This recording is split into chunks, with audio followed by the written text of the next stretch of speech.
নমস্কার, আপনারা দেখছেন জেলার ১ নম্বর online TV channel Birbhum RC TV. আপনাদের সঙ্গে আমি শুভাশিস। শুরু করছি আজকের সংবাদ। বিস্তারিত সংবাদে যাবার আগে দেখে নেব সংবাদ শিরোনাম। সিউড়ির মসজিদ মোড়ে তিনটি দোকানে ভয়াবহ অগ্নিকাণ্ড। কবিগুরু রবীন্দ্রনাথ ঠাকুরের প্রয়াণ দিবস স্মরণ শান্তিনিকেতনে।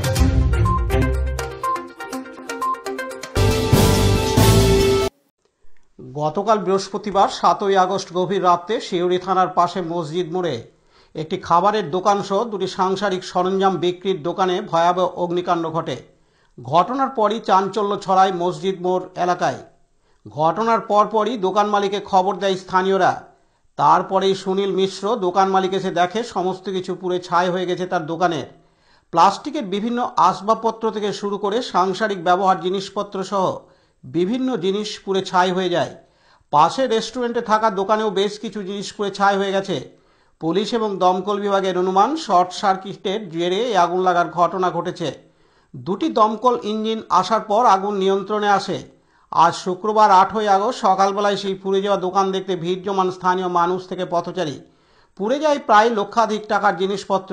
ঘটনাটি ঘটে রাত ১২টা থেকে ১২:৩০টার মধ্যে। আগুনের তীব্রতা এতটাই ছিল যে স্থানীয়রা আগুন নেভানোর চেষ্টা করলেও তা ব্যর্থ হয়েছে। পরে দমকল বিভাগ এসে আগুন নিয়ন্ত্রণে আনে। এদিন দোকান মালিকরা জানান, কি জানতে কত টাকা জিনিস ক্ষতিগ্রস্ত হয়েছে? অনেক টাকা জিনিস। তাও আপনার কত টাকা ছিল? 7 লাখ টাকার মধ্যে ধরুন। কিসের দোকান ছিল এটা? লোহার দোকান ছিল, উলের, প্লাস্টিকের, সংসারী ফ্যামিলির জন্য। কতগুলো দোকান পরপর পুড়েছে? দুটো থেকে তিনটে। কি মনে হচ্ছে কিভাবে লেগেছে? তারে লেগে হয়তো হয়েছে। দমকল এসেছিল? আপনার নাম? পার্থ দাসের report, Birbhum RC TV, Suri. আজ শুক্রবার 22শে শ্রাবণ, 8ই আগস্ট কবিগুরু রবীন্দ্রনাথ ঠাকুরের তিরোধান দিবস। চিরাচরিত প্রথা মেনে এই দিনটি পালন হয় শান্তিনিকেতনে। শুরুতেই ভোরে বৈতালিক, সকাল 7টায় মন্দিরে বিশেষ উপাসনা সহ নানান অনুষ্ঠানের মধ্য দিয়ে কবিগুরু রবীন্দ্রনাথ ঠাকুরের প্রয়াণ দিবস পালিত হচ্ছে শান্তিনিকেতনে। সকাল থেকে শান্তিনিকেতনের আবহাওয়া ঘন মেঘাচ্ছন্ন। শ্রাবণের বৃষ্টিতে মাটি স্যাঁতসেঁতে। শান্তিনিকেতনে গোটা পরিবেশ যেন এক অন্যরকম চেহারা নিয়েছে। ঠিক এই দিনেই কবিগুরু রবীন্দ্রনাথ ঠাকুর বিদায় নিয়েছিলেন না ফেরার দেশে। কিন্তু তিনি চলে গেলেও আজও তিনি বাঙালির মনে প্রাণে আছেন, থাকবেন। কারণ তার অজস্র লেখা কথায় গানে আজীবন স্মরণ করবে বাঙালিরা। বাঙালির প্রিয় কবি, লেখক, নাট্যকার, বাংলা সাহিত্যের ইতিহাসে যে মানুষটির অবদান অনস্বীকার্য, সেই প্রিয় কবি রবীন্দ্রনাথের মৃত্যু বার্ষিকীতে এই রাজ্যের পাশাপাশি শান্তিনিকেতনে নানা অনুষ্ঠানের মধ্য দিয়ে পালিত হচ্ছে প্রিয় কবির তিরোধান দিবস। ভোরবেলায় শুরু হয়েছে বৈতালিক। বিশ্বভারতীর ছাত্রছাত্রী, অধ্যাপক, কর্মীরা এবং সেই সঙ্গে বিশ্বভারতীর উপাচার্য সহ সমবেত হয়ে রবীন্দ্রসঙ্গীত গাইতে গাইতে আশ্রম পরিক্রমা করেন।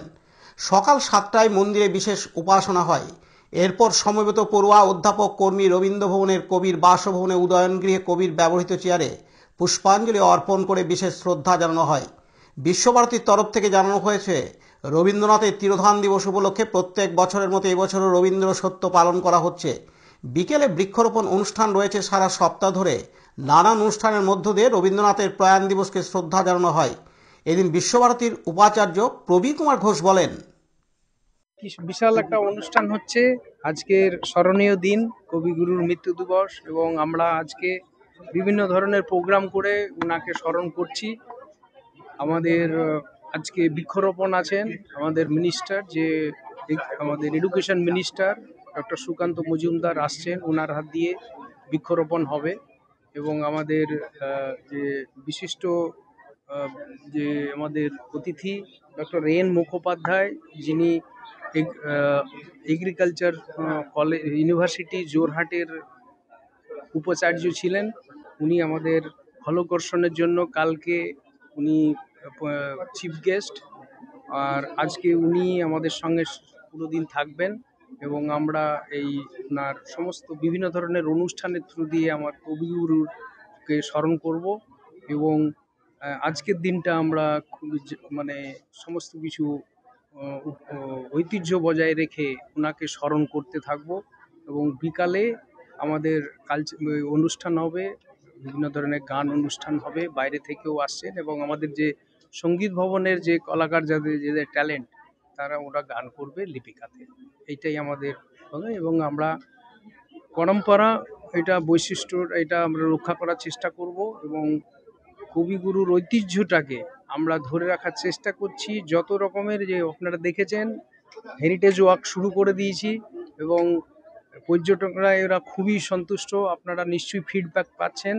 এবং আমাদের যে ফিউচারের প্ল্যান আপনারা দেখেছেন যে যত আমরা লাইভ, যেহেতু এটা ইউনেস্কো লিভিং হেরিটেজ পাওয়া হয়েছে, তো আমরা নাট্য থেকে আরম্ভ করে যত রকম আমাদের গাইডরা ওয়েল ট্রেন্ড এবং তারা খুব ভালোভাবে যে ট্যুরিস্টদেরকে বোঝাচ্ছেন এবং আমরা নিজে ট্যুরিস্ট হিসাবে ওই গাইডদের সঙ্গে থেকেছি এবং ওরা ভালোভাবে পুরো ব্যাপারটা ম্যানেজ করছে, গাইড করছে। এবং আমাদের ফিউচার প্ল্যান হয়তো একটু দেরি হতে পারে, কিন্তু আমরা এবার এই পোর্শনটাতে একটা লাইট অ্যান্ড সাউন্ডেরও আমাদের প্ল্যান আছে এবং হতে পারে এই বছরের এন্ডের দিকে আমরা এটা প্রস্তুতি চলছে। এবং এইটাতে হলে আমাদের যে কবিগুরুর যে চাইল্ডহুড থেকে কিভাবে শান্তিনিকেতন গড়লো এবং কিভাবে উনি ওনার ভাবনার আদর্শকে এখানে ঐতিহ্যকে কিভাবে মেনটেন করেছেন এবং এখন পর্যন্ত কিভাবে আমরা মেনটেন করার চেষ্টা করছি, সেইটা নিয়ে লাইট অ্যান্ড সাউন্ডের একটা স্টোরি বানিয়ে আমরা একটা ফার্মকে কথাবার্তা চলছে এবং আশা করি আমরা এই বছরের শেষের দিকে লাইট অ্যান্ড সাউন্ড শুরু করব। এবং আমরা এই যে আমাদের আরও যে কলাভবনের যে গ্যালারি, আর্ট গ্যালারি, আজকে সেটা উদ্বোধন হবে, মাননীয় মন্ত্রীজি ওটাকে উদ্বোধন করবেন। আর সব থেকে আমাদের যেটা আমাদের বলতে পারেন যে খুব রেয়ার অপরচুনিটি আমাদের দেশের জন্য, খালি বিশ্বভারতীর জন্য না, স্টুডিও, আমাদের বিশ্বভারতী স্টুডিও আজকে মাননীয় মন্ত্রীর দ্বারা উদ্ঘাটন হবে এবং সেইটা আমাদের এটা বিশেষ কাজে লাগবে। এটা সমস্ত কিছুতে আমাদের যত গান বাজনা স্টুডিওতে সমস্ত কিছুতে আমাদের রেকর্ড হবে এবং এটা আমরা বাইরের লোকেদের জন্য এটা চার্জ বেসিসে রিসোর্স জেনারেশনের জন্য করতে থাকবে এবং এটা আমাদের রেয়ার অপরচুনিটি আমাদের দেশের। এটা অনেক দিন ধরে এটা ইউটিলাইজ করা হয়নি, সেটা আমরা ইউটিলাইজ করছি। আজকে উদ্বোধনের পরে এটা ইউজ করা হবে। এইটাই আমাদের বলতে পারেন যে এইটা। আর একটা আমাদের বাংলাদেশ ভবন আপনারা জানেন, ওটাও চালু করার চেষ্টা করা হচ্ছে। আশা করি 1 মাসের মধ্যে বাংলাদেশ ভবন চালু হয়ে যাবে। এইগুলো নিয়ে আমরা এগিয়ে যাচ্ছি যে বিশ্বভারতীকে আরও কিভাবে এগিয়ে যাওয়া যায়। আর সবথেকে আমাদের যে প্ল্যানিং চলছে, যে ন্যাশনাল র্যাঙ্কিং যে বিশ্বভারতীর একটু ডাউন হয়েছে, সেটা আমাদের সমস্ত ফ্যাকাল্টি এগিয়ে এসছে কিভাবে ওটা বাড়ানো যায় এবং এই যে এরপরে যে র্যাঙ্কিংটা বেরোবে, আশা করছি আমরা অনেক উঁচুতে চলে আসবো, এটা আমাদের আশা। ধন্যবাদ। অন্যদিকে বিশ্বভারতীর এক ছাত্রী জানায়, প্রথমেই তো আমাদের যেটা শুরু হয় দিনটা আজকে বৈতালিক দিয়ে। তো বৈতালিকের পর একদম ভোর 5টা থেকে বৈতালিক, তারপর তো এখন উপাসনা চলছে আপনারা দেখতেই পাচ্ছেন। এবং উপাসনার পর এরপর আমরা যাব হচ্ছে কবি গৃহে ফুল দিতে, উদয়ন গৃহে। সেখানে এই 25শে বৈশাখ 22শে শ্রাবণ আমরা সুযোগ পাই কবিগুরুর বসার যে আসন সেখানে পুষ্পার্ঘ্য নিবেদন করার, তো সেখানে যাব।